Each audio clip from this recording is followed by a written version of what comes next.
Let's just do a test. So if I'm here looking at this, wow, that was an emergency stop.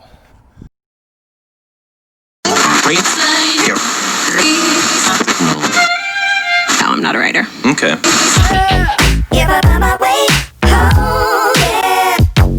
Wouldn't it be crazy? Don't you still amaze me? Wouldn't it be crazy? Don't you still amaze me? Wouldn't it be crazy? I'm going on a run. You're coming with me. Got a lot to talk about. Wouldn't it be crazy? Don't you still amaze me? Give up on my way home, yeah. 2 miles in. That's the hill conquered. Feel okay.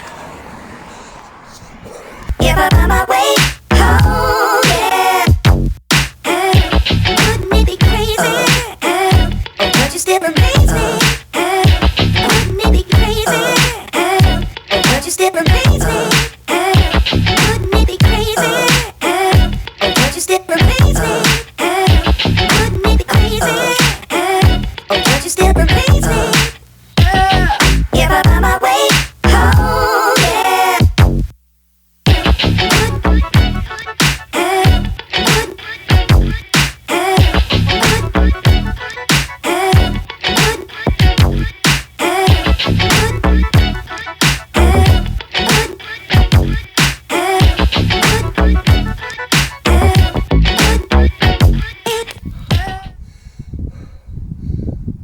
Chat time.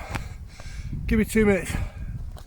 Well, give me 2 minutes of my time, half a second of your time. Okay, serious chat time. Put the microphone on, hopefully that might reduce the wind noise a little bit. If you wonder why I couldn't stay in camera, that's because I'd hooked the camera up to this little swing here. I just wait for this guy to go past. I think he doesn't want to listen to me rabbiting on.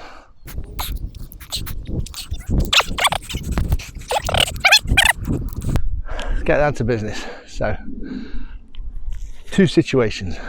Firstly, I created this YouTube channel to deliver content to coaches and players of football, soccer, and I think in a small way I'm delivering. People are subscribing, which is fantastic. I think since the last time I called for a subscriber count, I've got 60 new subscribers in just over a week, which is brilliant news for me, and I'm so pleased. So I'd like to thank those new subscribers, and I'd like to thank the old subscribers. However, this is the vlog part of my channel. Now I've decided to combine my vlog with my football coaching on the same channel. Now, I watched so many YouTube videos on how to grow your channel, how to be successful on YouTube, how to make better videos, how to make better content, and I've tried to learn and pick that up, and I think I'm doing okay. However, they did say you've got to have your niche, so don't combine 2 different things on one channel. For instance, if you are creating content about cooking food, don't build an audience for cooking food and then all of a sudden decide to do something on Xbox games or PlayStation games, because the people that are coming to watch you for cooking food aren't coming to watch you for playing games. But I've gone against the rule a little bit because I wanted to keep this channel for my soccer coaching, but also I really enjoy making content and I really enjoy making videos, so I decided to add a vlog in. Now, it's not a daily vlog, it's just a little bit of a vlog about my life. If you've seen any of them, thanks for watching, and you'll see that I don't talk too much, but what I do is create a little bit of video content, a little bit of cool content, and that's what I like doing, so I've decided to join that up. However, today I'm going to talk about coaching within the vlog, because yesterday I don't know how to describe it. Let me try and paint a picture. I've been coaching a grassroots team for 3 years now. We had them at under 9s, under 10s, under 11s, and we are now under 12s. Let's see if I can get out of the way of this wind. And we're now under 12s. Under 12s. Under 12s. Okay, so it's not competitive, not properly yet. Not for me, it is for the players, of course, and it is for my other coach, James. This is James, but not for me. It's not about winning games of football, and I absolutely don't care if this team wins or loses at this age group. flip that to say that when they win, I'm pleased for them. I'm pleased for the boys. I don't take any credit for it. I don't look at that and think I've helped them get a win in football. Different when you're coaching older teams. I've got an under-19s team at Derby and under-18s team at Notts. I do like to believe that if we get a result, I've helped them. Under-19s team at Derby last year started really poor, and I gave them a little bit of knowledge and I gave them a few tactical situations on how we could start getting results, and we did, and we proved a few people wrong. That's a different story for another time. My point being is, under 12s is not competitive for me, so I don't care whether we win or whether we lose. But we came up against a team yesterday, and just a quick disclaimer, I'm not going to name any names, I'm not going to name any clubs. I don't want to cause any problems with people, really, but I want coaches to be aware of certain things. And you know, I was slated yesterday by a certain coach and other things happened. So let me paint a picture. We went to this club who are a reputable club, under 12s. My boys team against the girls team. Now these girls, let me just tell you straight away, are fantastic. The players are brilliant. Okay, they're big, they're strong, they're quick, they're competitive, and they've got a great little squad going, and they're going to win a lot of games. The two coaches, on the other hand,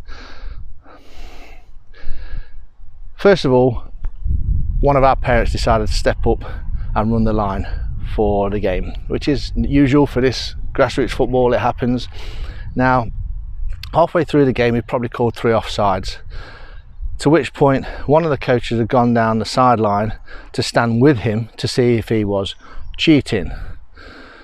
As she screamed at him in his face when he gave an offside decision, literally screamed at him in his face with anger, with aggression, he turned around then and had a little argument back with her, to which I asked him to just calm down and let her be the person she wants to be. To the then point where we was at the halfway line, the other coach, he decides to have a little pop at me. Now, I coach with some people at different clubs, and this guy decides to say to me, "Why are you calling me mate?" And I just looked at him and said, "What's that got to do with anything?" He was calling me Mark, he knew my name. He says, "Well, you don't even know my name." And I was like, I don't need to know your name. What's that got to do with anything? I'm just focusing on my players, on the young boys playing football here. And then he decides to have a go at me about my YouTube channel. He said, "I've seen your YouTube channel. Yeah, you know everything about football, don't you?" or something along them lines. So I kind of smiled and said, "What's that got to do with anything? Firstly, I'm calling you mate because I don't know your name. It's a term of, I don't know, it's how you greet people in, you know, if you're kind of friendly or something. I know I'm not his mate. I don't need to be told I'm not his mate.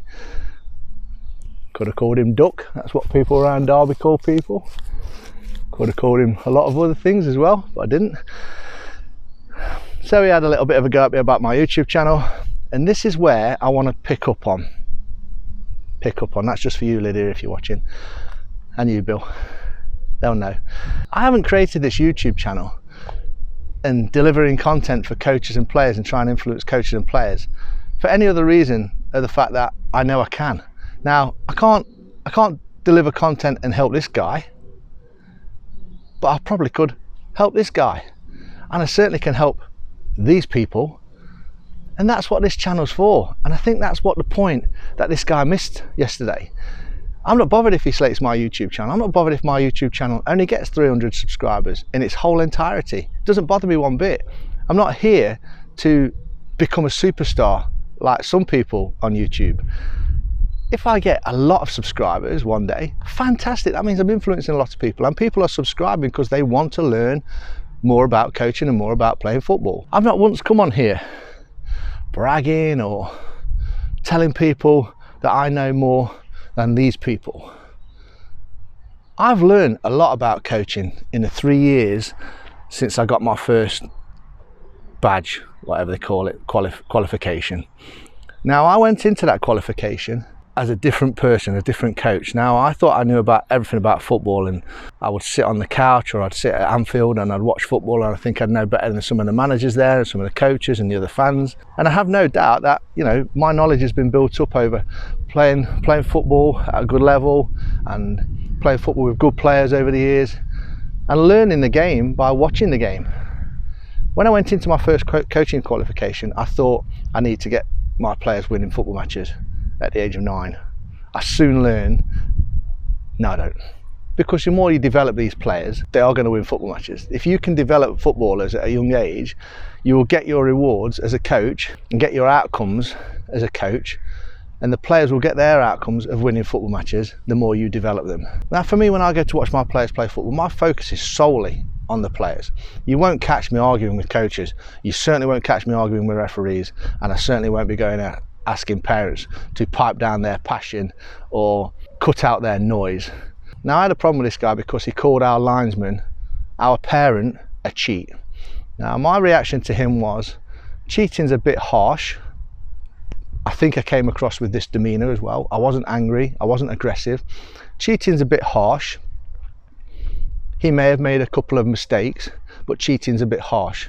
And if he's made a couple of mistakes, they'll be honest mistakes. He's a parent and he's a volunteer. This guy won't have none of it, and neither was his partner, his other coach, who carried on being aggressive towards us and towards the parents on the other side of the pitch, who were getting a bit irate, you know.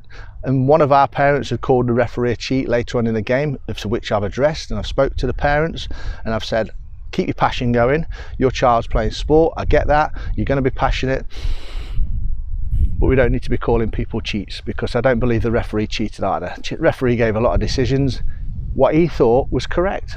And I think the referee also is a volunteer. Now, whether that referee has come from the club we were playing against or whether it's come from us, I don't imagine he's cheating. And if he is cheating, more fool him really. It's a little bit sad, it's children's football. And he said that, to be fair to him. So I'm not going to talk about the referee here, because in my opinion the referee had quite a decent game and he did well.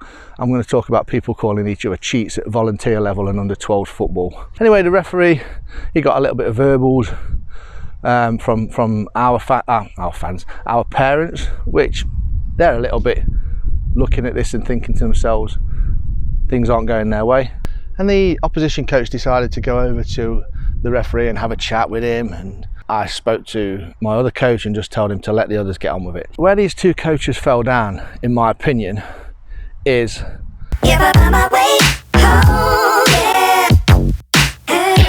this dog's just refusing to go to its owner, eating a bit of grass. You're going to be poorly later.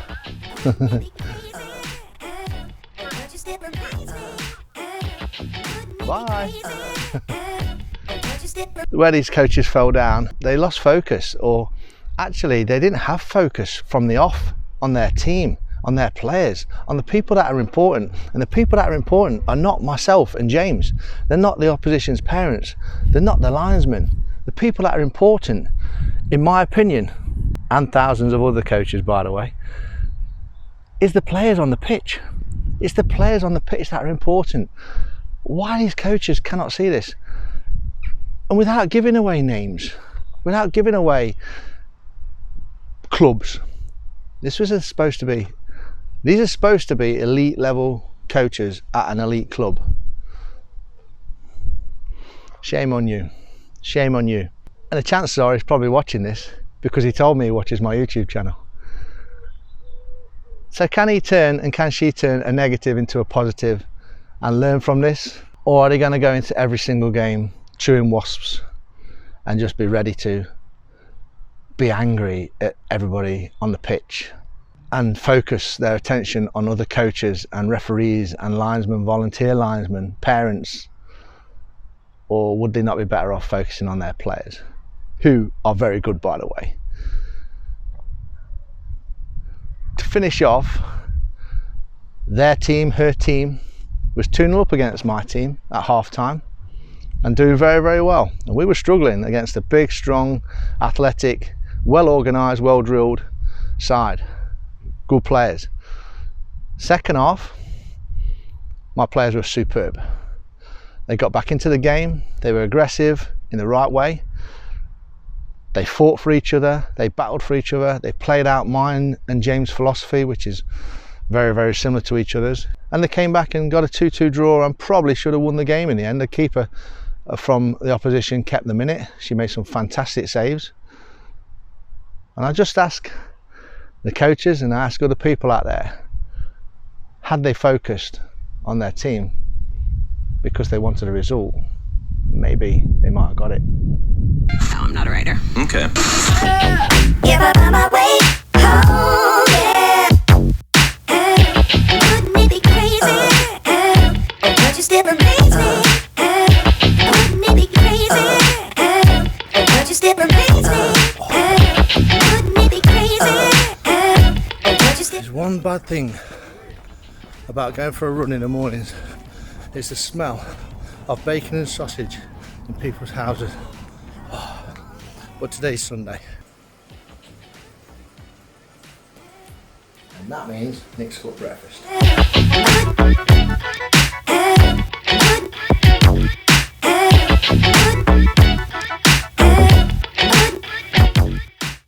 So yeah, so looking at that. Oh, hello then. Hello. About 5 times as big as my dog. She's about that big.